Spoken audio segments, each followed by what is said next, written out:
Obrigado, Senhor, pela minha família.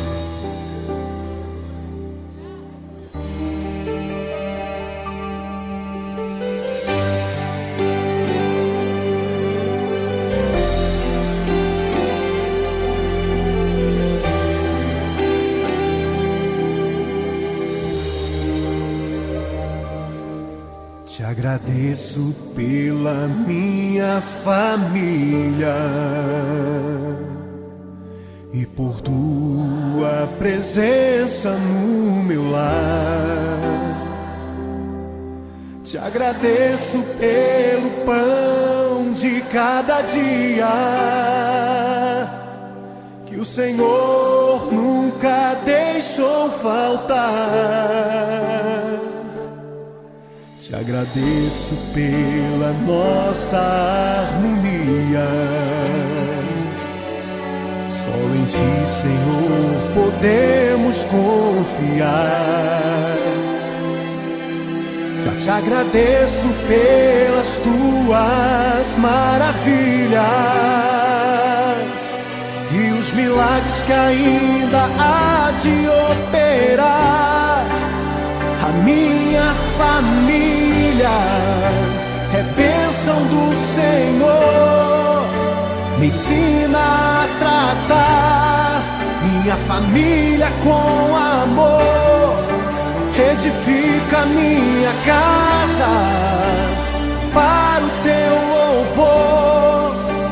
A minha família é um presente do Senhor.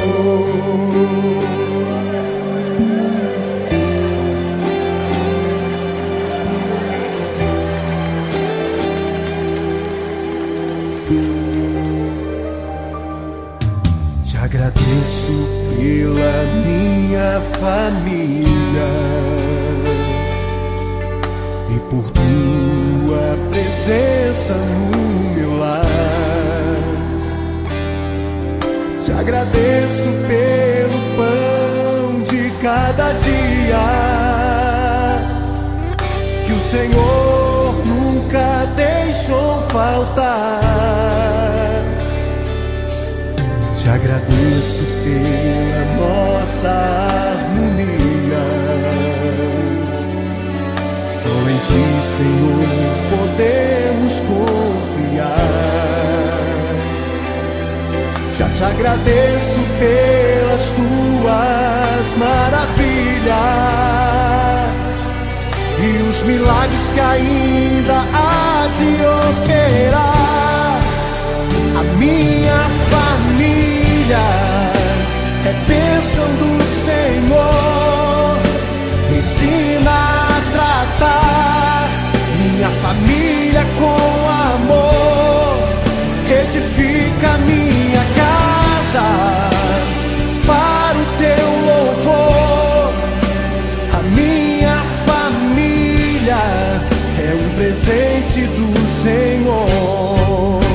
A minha família é bênção do Senhor.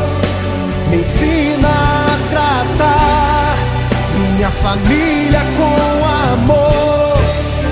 Edifica minha casa para o Teu louvor. A minha família é um presente do Senhor. A minha família é bênção do Senhor. Eu convido você a dar um abraço nessa pessoa que você tanto ama. E se você não está perto dessa pessoa, liga para ela, diga: eu te amo, você é muito importante para mim. A minha família é um presente do Senhor. A minha família